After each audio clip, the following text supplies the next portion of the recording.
그러나 내가 마음에 이르기를 내 능력과 내 손의 힘으로 내가 이 재물을 얻었다 말할 것이라. 내 하나님 여호와를 기억하라. 그가 내게 재물 얻을 능력을 주셨습니다. 이같이 하심은 내 조상들에게 명령하신 것을 오늘같이 들으라 하심이라.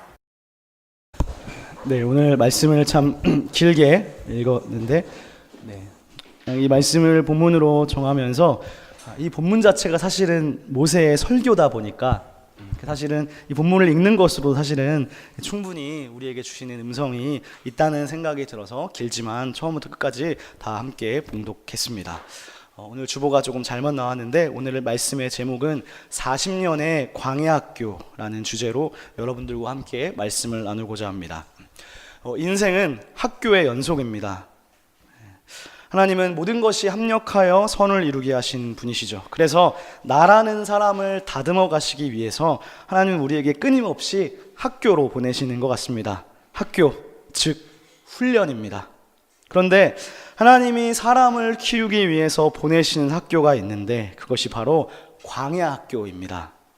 하나님은 광야라는 학교를 통해서 우리를 연단하시고 우리를 훈련하게 하십니다. 그리고 그 모든 것이 광야에 있을 때에는 의미 없는 것처럼 여겨졌지만 돌아서 보니까 이 모든 것이 하나님의 연단이었고 그 연단은 우리의 미래를 위함임을 알게 됩니다. 하나님은 이스라엘 백성을 그렇게 40년 동안 광야 생활을 하게 하셨습니다. 그리고 40년간의 광야의 훈련이 마친 후에 하나님은 오늘 모세를 통해서 이제 당신의 뜻을 전달하십니다. 그런 의미에서 저희가 지난 몇 주 동안 나누었던 신명기의 말씀을 듣는 지점과는 오늘 조금 다릅니다. 제가 지난 몇 주 동안 신명기에서 제가 강조했던 것은 제가 그런 말을 했습니다. 모세가 죽기 전에 하는 마지막 유언과도 같은 심장의 언어였다. 그래서 그런 유언으로서 듣는 것을 많이 이야기했는데 오늘 우리는 말씀을 들으면서 먼저 전제로 하고 싶은 것은 이 모세의 설교를 듣는 청중은 40년이라는 엄청나게 힘들었던 광야 훈련을 이제 끝마치고 하산하면서 듣는 마치 수련회의 폐회 예배의 설교 같다는 점입니다. 그래서 40년간의 힘든 광야 생활을 마치고 광야 학교를 마치고 졸업하면서 모세가 이야기하는 겁니다. 그것이 그 시작이 오늘 1절 말씀입니다. 제가 1절 말씀을 다시 한번 읽어보겠습니다. 내가 오늘 명하는 모든 명령을 너희는 지켜 행하라. 그리하면 너희가 살고 번성하고 여호와께서 너희 조상들에게 맹세하신 땅에 들어가서 그것을 차지하리라. 저는 오늘 이 신명기 8장이 두 갈씩이라는 생각이 들어요. 그러니까 지금 1절에 모든 하고 싶은 이야기가 먼저 제시되고 있는 것 같습니다. 그런데 내가 오늘이에요. 오늘 명하는 모든 명령을 지켜 행하라. 여기서 모세가 오늘을 강조하는데 그 말은 이 신명기 전체가 단 하루에 설교되었음을 강조합니다. 그러므로 이 신명기 말씀 전체를 너희가 오늘부터 지켜 행하라.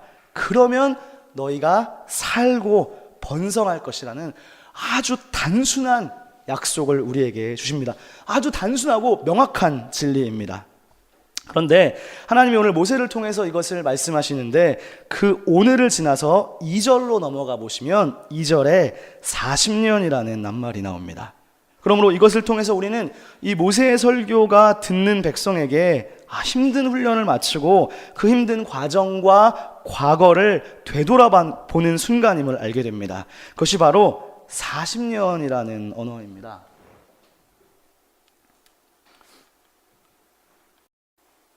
네.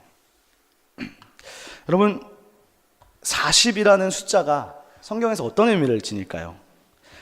이스라엘이 광야에서 보낸 기간을 40년으로 말씀하고 있는데 40이라는 숫자는요 구약 성경의 대표적인 완전수입니다.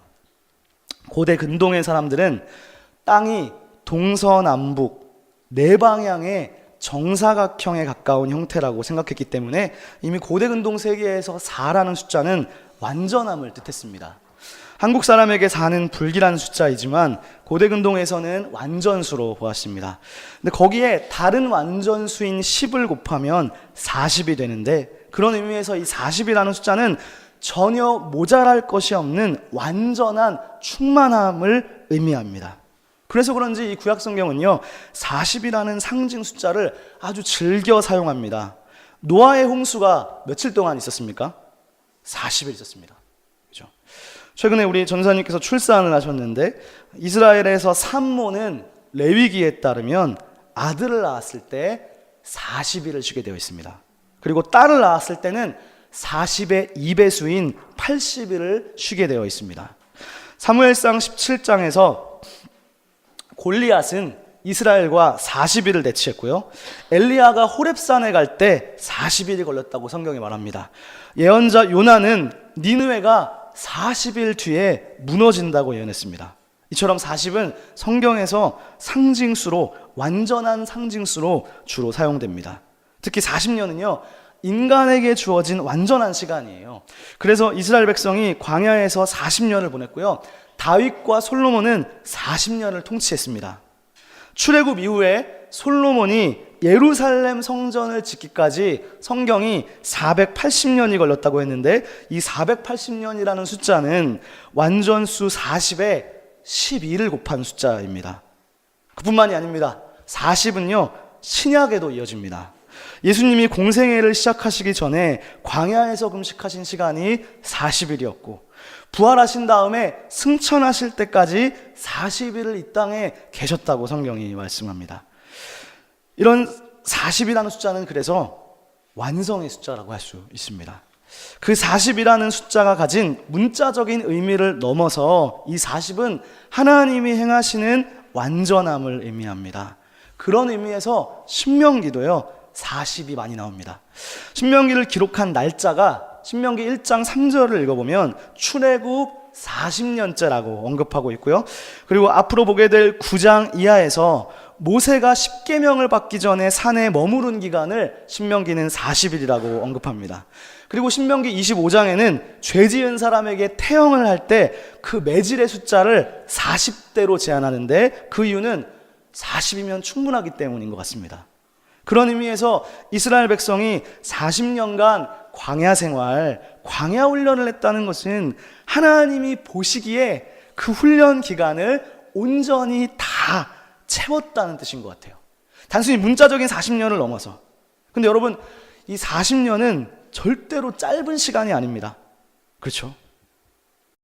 그러나 그 시간의 문자적인 의미보다 하나님께서 정해놓으신 훈련 기간이 끝나야 우리가 약속하신 땅으로 들어갈 수 있음을 성경이 강조합니다.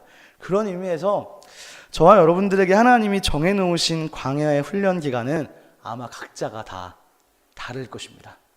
각자의 40년이 다 다를 것이라는 생각이 듭니다. 그런데 우리가 여기서 기억해야 될 것은 이 광야의 훈련이 나를 성숙하게 하시는 하나님의 뜻이라는 사실입니다. 그래서 오늘 본문의 16절에서 모세는 이렇게 말씀합니다. 16절을 보시면 내 조상들도 알지 못하던 만나를 광야에서 내게 먹이셨나니 이는 다 너를 낮추시며 너를 시험하사 마침내 내게 복을 주려 하심이다. 즉 광야 훈련의 목적은 분명해요. 마침내 복을 주시기 위함이에요. 즉 궁극적으로 우리에게 복을 주시고자 함임을 우리는 기억해야 됩니다. 근데 모세가요, 이 광야 훈련을 이렇게도 표현해요. 이제 5절에 있는 표현인데, 너는 사람이 그 아들을 징계함 같이 내 하나님 여호와께서 너를 징계하시는 줄로 마음에 생각하라. 즉 이 광야가 40년이 훈련이기 이전에 사실은요, 그들이 교만했던 죄에 대한 하나님의 낮추심의 징계였습니다. 즉 그걸 잘 알아야 되죠. 그러니까 우리가 민수기를 보았지만 이들이 40년의 광야 생활을 하게 된 원인이 뭡니까? 한마디로 말하면 하나님을 무시한 거예요. 하나님이 너희의 왕이 되심에도 불구하고 언약을 맺었음에도 불구하고 너네들이 다시 파라오에게로 돌아가겠다, 차라리 거기서 노예 생활을 하겠다, 이렇게 말했지 않습니까? 그것은 그들을 구원하시고 그들의 고통을 담당하신 하나님을 무시하는 저사입니다. 즉 하나님 없이 하겠다는 교만인 것이죠. 결국 가장 무서운 것은 교만입니다. 교만은 하나님 없이 내가 살 수 있겠다 하는 것이 교만이고, 또 하나님을 버리는 것도 교만이지만 하나님을 인정하지 않는 것도 교만이지만 더 본질적으로 교만은 뭐냐면요, 하나님을 믿지 못하는 거예요. 하나님 믿지 못하는 것이 교만이에요.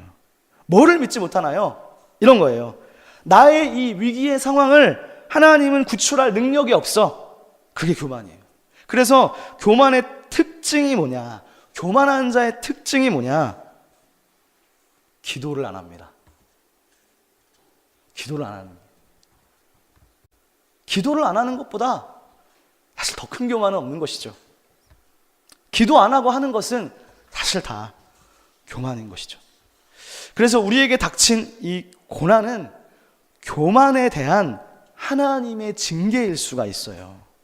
그러나 놀라운 것은 징계로서 우리에게 광야를 주셨지만 하나님은 그 징계를 통해서도 이스라엘 백성이 잘 되시기를 바라는 거예요. 즉 징계를 통해서도 나를 훈련시키신다는 겁니다. 이것이 모세가 하는 말이죠. 결국 나를 잘 되고 복 주시기 위함입니다. 그런 의미에서 40년의 광야 훈련이 징계인 것은 그 시간을 통해서 우리가 다른 사람을 원망할 것이 없어요. 나의 환경을 탓할 것도 없어요. 먼저 나 자신을 돌아보는 겁니다. 나 자신이 교만하지 않았는가, 자기를 돌아보고 자신을 낮추는 것입니다. 그래서 모세가 이렇게 말합니다. 내 하나님 여호와께서 이 40년 동안에 내게 광야 길을 걷게 하신 것을 기억하라. 중요한 것은요, 하나님을 기억하라는 거예요. 교만하지 말고 하나님을 모든 순간에 기억하라는 것입니다. 그런데 하나님이 어떤 분이심을 기억해야 되느냐, 뭘 기억해야 되느냐? 여러분, 자, 이것을 기억해야 돼요. 너의 삶이 떡으로만 사는 것이 아니라 하나님의 입으로부터 나오는 모든 것으로 사는 것이다. 그것을 기억하는 삶입니다. 그래서 하나님은 저와 여러분에게 그것을 가르쳐 주시기 위해서 광야로 나를 낮추시는 것이죠. 이스라엘이 민수기에서 무엇을 불평했습니까? 민수기에 보면 이런 말씀들이 있었어요. 저희가 다 읽었었던 말인데, 화면에 보시면 누가 우리에게 고기를 주어 먹게 하랴.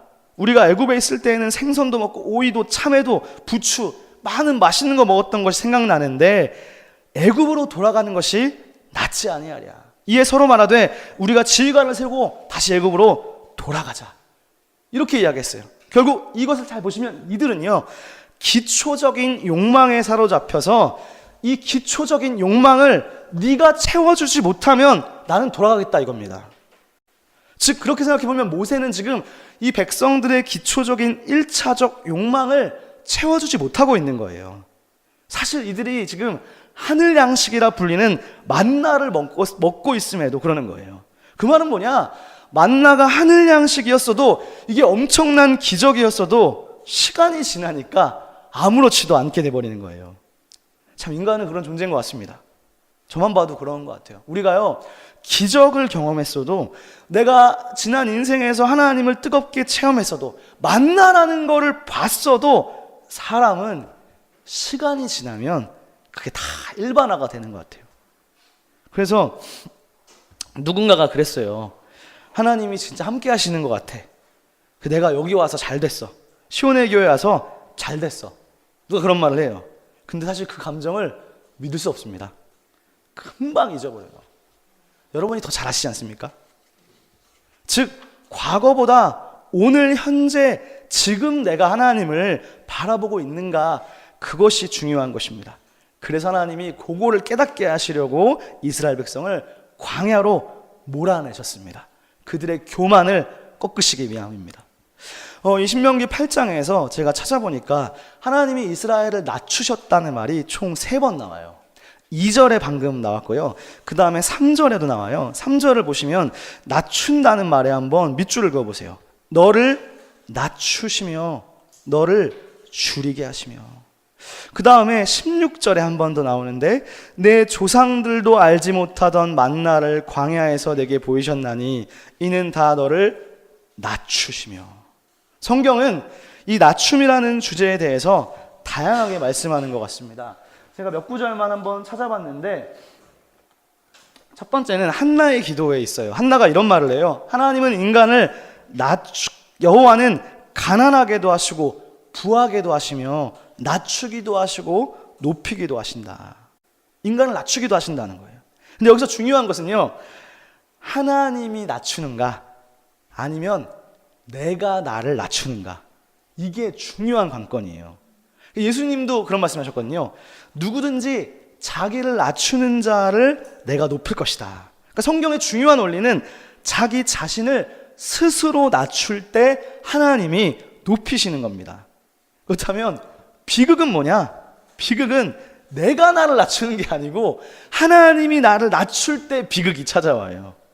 교만하기 때문에 내가 나를 스스로 높이니까 하나님이 나를 치시고 하나님이 나를 낮추시는 거거든요.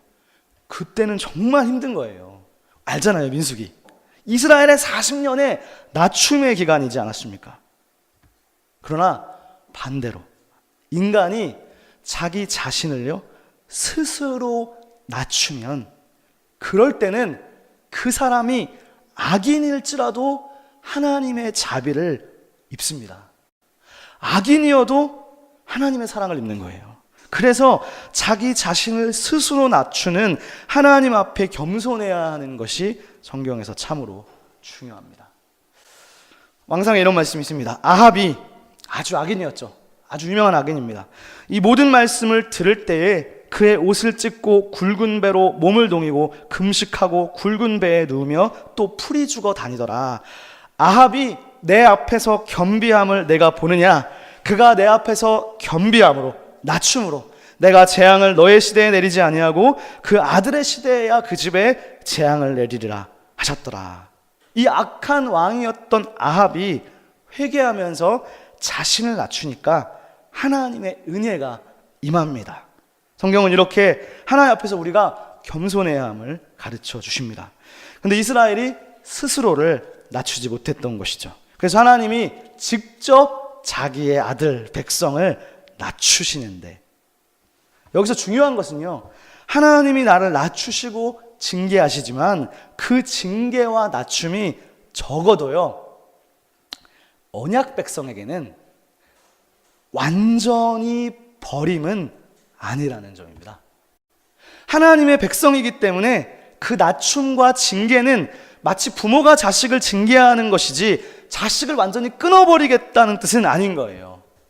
그런데 우리를 그렇게 낮추심을 통해서 하나님이 우리에게 가르쳐주고 싶은 귀중한 진리가 있는데, 그것이 3절 말씀입니다. 아까도 이야기했지만 사람이 떡으로만 사는 것이 아니라 여호와의 입에서 나오는 모든 말씀으로 사는 줄을 가르쳐주기 위함입니다. 즉 진리는 뭐냐? 진리는 사람이 떡으로만 사는 것이 아니라 하나님의 입에서 나오는 모든 말씀으로 사는 것이다. 그래서 우리에게 이걸 가르쳐주시기 위해서, 떡으로만 사는 게 아니라는 것을 가르쳐주기 위해서 광야에 배고픔을 주시는 거예요. 여러분, 이 신명기 8장 3절이 왜 중요하냐면 이 말씀은 예수님께서 인용하시는 구절이기 때문입니다. 그러니까 사실 신명기가 정말 다 중요해요. 예수님이 너무 많이 인용해요. 마태복음 4장에서 예수님이 광야에서 마귀에게 시험을 받으시는데 그때 예수님이 마귀를 대적한 말씀이에요. 마귀한테 하신 말씀이에요. 사람이 떡으로만 사는 것이 아니라 하나님의 입에서 나오는 모든 말씀으로 산다. 예수님이 잘 아시는 것처럼 40일을 금식하셨어요. 정말 굶주린 상태이지 않습니까? 근데 그때 주님이 이 신명기 9절로 마귀를 대적하신 거예요. 마귀가 예수님을 유혹할 때 어떻게 보면 예수님은 우리 같은 존재와는 차원이 다른 존재잖아요. 그러니까 어떻게 보면 가장 어려운 것으로 시험했을 것 같아요. 즉 예수님이 받으신 유혹은 우리에게는 훨씬 더 어려운 시험일 거라는 겁니다. 근데 예수님은 그때 이미 오늘 우리에게 답을 주신 거예요. 중요한 신앙의 원리를 주시는 거예요. 그러므로 신명기 8장 3절은 우리의 삶의 중요한 마귀를 대적하는 구절임을 저와 여러분이 기억해야 할 것입니다. 그렇다면 이 말씀으로 산다는 게 도대체 뭘까? 이걸 한번 생각해 보기 원합니다.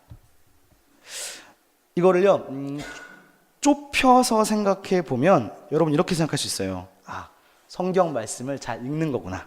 성경 말씀대로 사는 거구나. 물론 그런 차원이 없지는 않아요. 저는 부정하지 않습니다. 그러나 더 근본적인 원인이 있어요. 이 구절에. 즉 빵이냐 성경이냐 택해, 이런 차원만은 아니라는 거예요. 저는 즉 떡과 말씀이라는 도식이 물질적 음식이냐 영적인 음식이냐의 문제만은 아니라는 거예요. 이 구절은 우리가 쉽게 생각하잖아요. 대부분 쉽게 생각할 때 물질적 양식과 영의 양식으로만 생각하는데, 그러니까 이것을 얕게 생각하면 그래, 사람이 물질적인 음식이 아니고 영적인 말씀을 먹어야지, 성경 열심히 읽어야지, 이렇게 생각할 수 있습니다.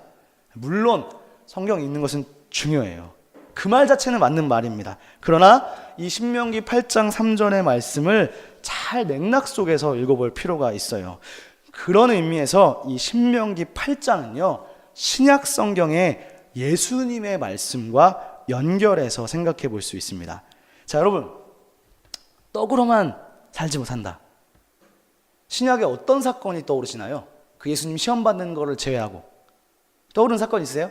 이 말씀과 연결할 수 있는 좋은 신약 성경에 예수님의 사건이 있으신가요? 떡과 관련한 이야기가 무엇이 있나요? 그렇죠. 예수님의 오병이어 사건을 생각하게 해줍니다. 다 같이 요한복음 6장을 한번 가보겠습니다. 여기에서 예수님은 광야의 만나 사건을 해석할 수 있는, 즉 신명기 8장을 해석할 수 있는 중요한 실마리를 던져주십니다. 다 같이 요한복음 6장 15절 말씀을 한번 보겠습니다. 자, 여러분들께서 요한복음 6장 15절 말씀을 한번 소리내셔서 읽어주시겠습니다. 시작.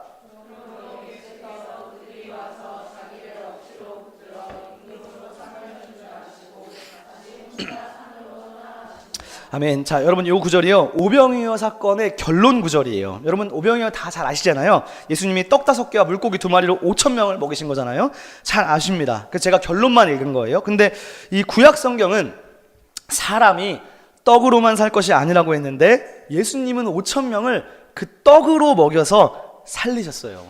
그런데 진짜 이야기는 이제부터 나옵니다. 예수님이 그 5,000명을 배부르게 하신 후에 어떤 일이 생기냐 하면, 모든 군중들이 예수를 임금으로, 예수를 왕으로, 예수를 주로 삼으려고 한다는 거예요. 그 예수님이 놀래가지고 산으로 도망가 버리셨어요. 당황하셨나 봐요. 그리고 오늘 우리가 읽은 본문은 그 다음 날에 있는 일입니다. 22절을 보십시오. 이튿날이라는 말씀을 하시죠. 다음 날이에요. 그런데 예수님이 피해서 도망갔더니 사람들이 예수님을 쫓으러 여기까지 쫓아왔어요. 오병이어의 기적을 경험한 무리들, 예수님을 왕으로 삼으려고 하는 그 무리들이 예수님을 찾으러 온 동네 사방을 다 찾아다닙니다. 근데 신기하게 예수님은 마치 계속 도망 다니시는 것 같아요. 그래서 24절을 보시면 무리가 거기에 예수도 안 계시고 제자들도 없음을 보고 또 배 타고 예수를 찾으러 가버나움까지 갔다고 이야기합니다. 자, 그래서 예수님이 이제 뭐라고 하시느냐. 자, 이 말씀이 아주 인상적인데 요한복음 6장 26절을 여러분들께서 한번 읽어 주시겠습니다. 26절입니다. 시작.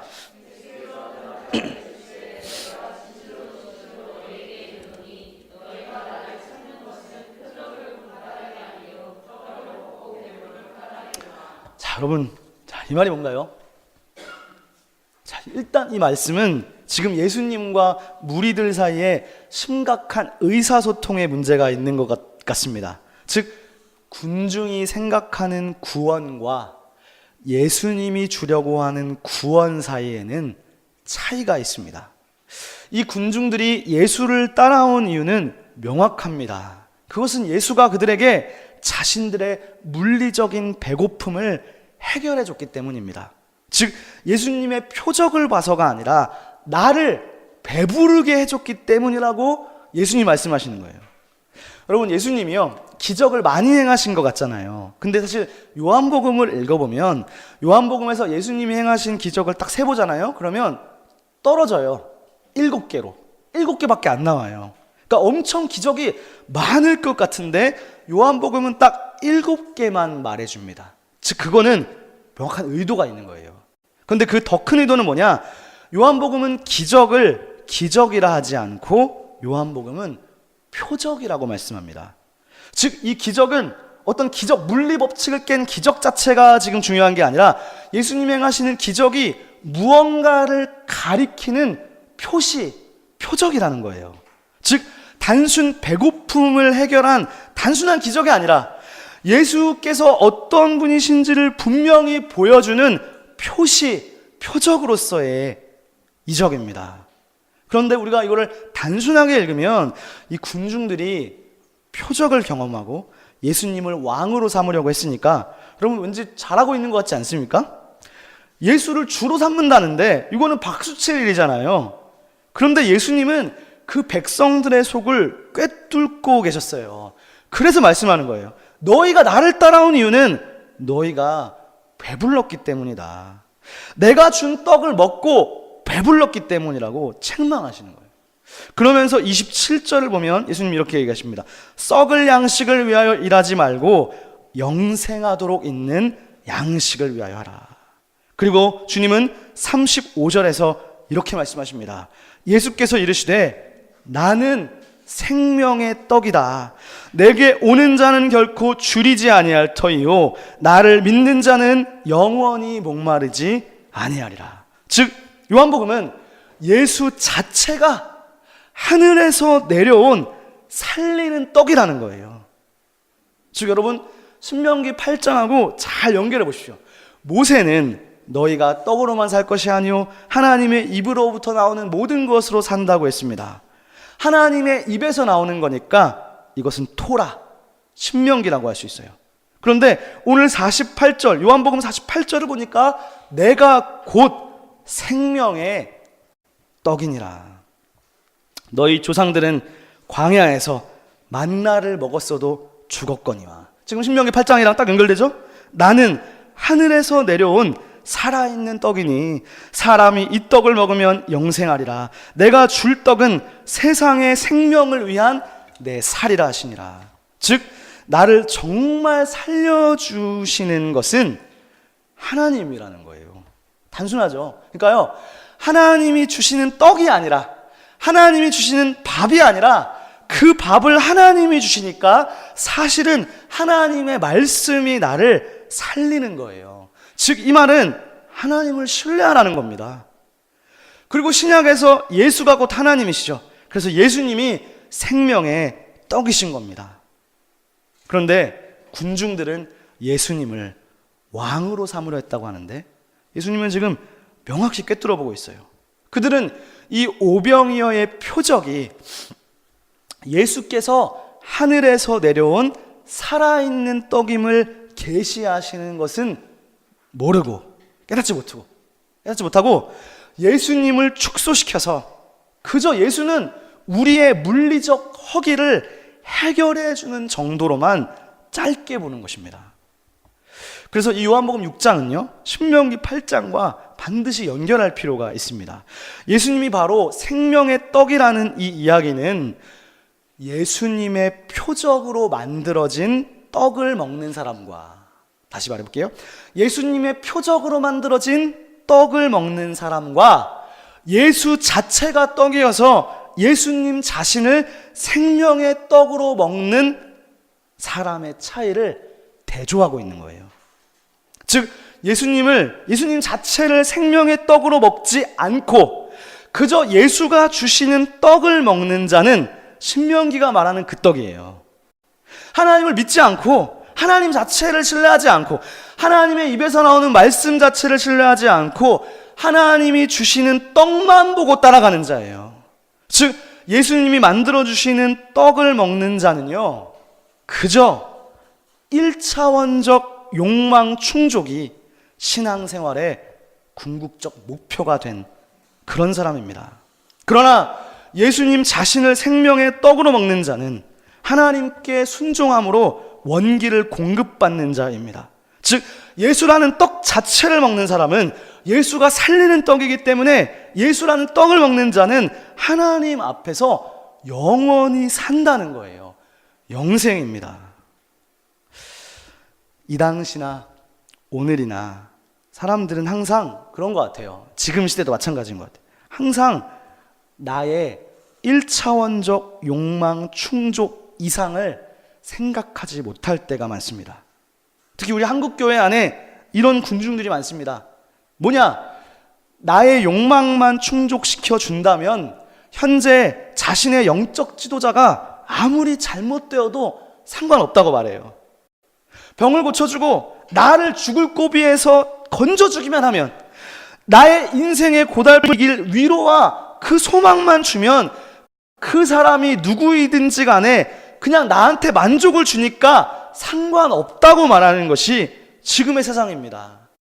그런 의미에서 예수님은 자기를 따라오는 군중을 꿰뚫어 보신 거예요. 그들이 나를 왕으로 모시려고 하지만 그들에게 예수님이 왕이고 주님이라는 것은 어떤 주님이고 어떤 왕이냐, 하나님 말씀을 따르는 자가 아니라 하나님 나라의 원리 때문에 따라오는 것이 아니라 말씀이 뭐라고 적혀있던, 성경이 뭐라고 말하든 상관하지 않아요. 성경 보지 않는 거죠. 말씀이 필요가 없어요. 하나님은 그저 나의 욕망과 내 욕구를 채워주는 왕일 뿐입니다. 그래서 성경을 읽을 때에도 나의 욕망을 위해서 읽어요. 본문 말씀을 듣고 순종하는 것이 아니라 성경 구절을 통해서 나의 욕망을 충족시키려고 읽습니다. 즉, 말은 왕이고 말은 주님이라고 하지만 그들이 예수를 왕으로 부르는 것은 먹고 배부르기 때문입니다. 자기 십자가를 지고 진정으로 예수를 따르는 제자는 찾아볼 수 없습니다. 여러분 어떠십니까? 여러분은 예수의 원리대로 사는, 예수를 따르는 제자이십니까?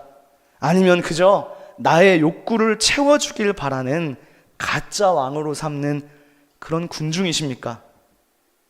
여러분 정말로 예수를 따라가고 있으십니까? 하나님을 주님이라고 하면서 그 주님인 이유가 나의 문제와 나의 욕망을 해결해 주기 때문에 그래서 이 자리에 나오는 것은 아니십니까? 오늘 이 신명기와 오병이어를 깊이 묵상해 보면 이 말씀은 사람이 무엇으로 사는가, 그 본질적인 질문을 우리에게 던집니다. 여러분, 이 말씀을 믿어야 됩니다. 예수가 나의 욕망을 채워주는 존재로서의 왕이라면 우리는 예수를 잘못 믿고 있는 거예요. 하나님이 우리를 부르심은, 우리 교회를 세우심은 우리가 하나님 나라의 백성이 되어서 하나님의 복을 나누어 주는 자가 되기를 원하십니다. 근데 저도 이 말씀을 참 준비하면서 이번 주 동안에 목사인 저도 참 믿음이 약한 것 같아요. 저도. 여러분이 저를 어떻게 보시는지 모르겠지만 저도 참 제가 믿음이 약한 것 같아요. 제가 이 자리에 계시기 때문에 조금 부끄럽긴 합니다만 저희 교회가 2017년 4월 30일에 개척을 했습니다. 그런데 개척 직전에 4월 12일에 제가 교회에 앉아 있는데, 아직 공사 다 끝나지 않았는데 4월 12일에 교회에 앉아 있는데 한번 제가 이야기를 나눈 적이 있었던 것 같아요. 장모님께서 제가 목회실에 있는데 저에게 오셨습니다. 장인어른이랑 같이 오셨습니다. 그때가 이제 공사도 다 끝나기 전이었는데 4월 12일입니다. 근데 제가 장모님과 앉아서 이야기를 나누는데 기억하실지 모르겠어요. 저는 아무 말도 안 했는데 저한테 이런 말씀을 해주셨어요. 이 목사, 목회의 성공이 교회의 성장은 아니잖아. 우린 그저 한 영혼에게 말씀을 바르게 가르치고 전하면 되는 거야. 그 말씀을 저한테 해주셨습니다. 근데 그게 저한테 깊이 남았어요. 제가 교회 성장이라는 유혹에서 벗어날 수 없습니다. 그러나 하나님이 주시는 성공이 단순히 사람이 많아지는 그런 성장이라면 저 또한, 목사인 저 또한 사실 예수를 나의 주님으로 모시는 것이 아니라 나의 개인의 1차적 욕망을 위해서 신앙생활을 하는 것일 거예요. 저는 그래서 힘들 때마다 그 말을 기억해요. 내가 파라오의 질서 아래에 있는 목사가 아니라 하나님 나라의 원리대로 살기 위해서 발버둥 친다. 근데 저도 믿음이 부족합니다. 그래서 저도 참 부끄러워요. 여러분도 마찬가지인 것 같아요. 예수께서 우리를 부르실 때 우리가 예수를 따라가는 것이 내가 먹고 배불러서 따라가는 것이라면 거기에 예수의 제자는 없는 것입니다. 그렇기 때문에 우리는 오늘 예수가 주는 떡을 받아먹는 낮은 차원의 신앙이 아니라 예수 자체가 살아있는 생명의 떡임을 믿고 그 생명의 떡을 먹는 자들이 되어야 합니다.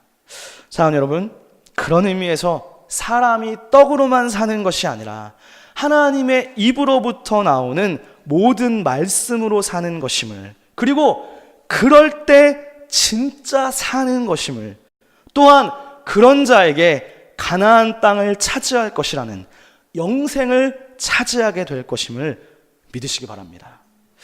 사람을 진정으로 살리는 떡은 이 세상의 일터에서 얻는 물질적인 양식이 아니라 하나님의 생명의 떡입니다. 이 말은 밥 대신에 성경만 읽어도 살 수 있다는 말이 아니라 하나님의 말씀을 먹고 하나님을 사랑하고 그분의 계명을 지키며 사는 것이 진정으로 사는 것임을 말씀합니다. 말씀을 마무리하면서 제가 고민을 많이 했는데 영상 하나를 제가 몇 주 전에 봤는데 그 영상을 보면서 마치면 좋을 것 같습니다. 몇 주 전에 제가 영상 하나를 5분 정도 되는 영상을 봤는데요. 네.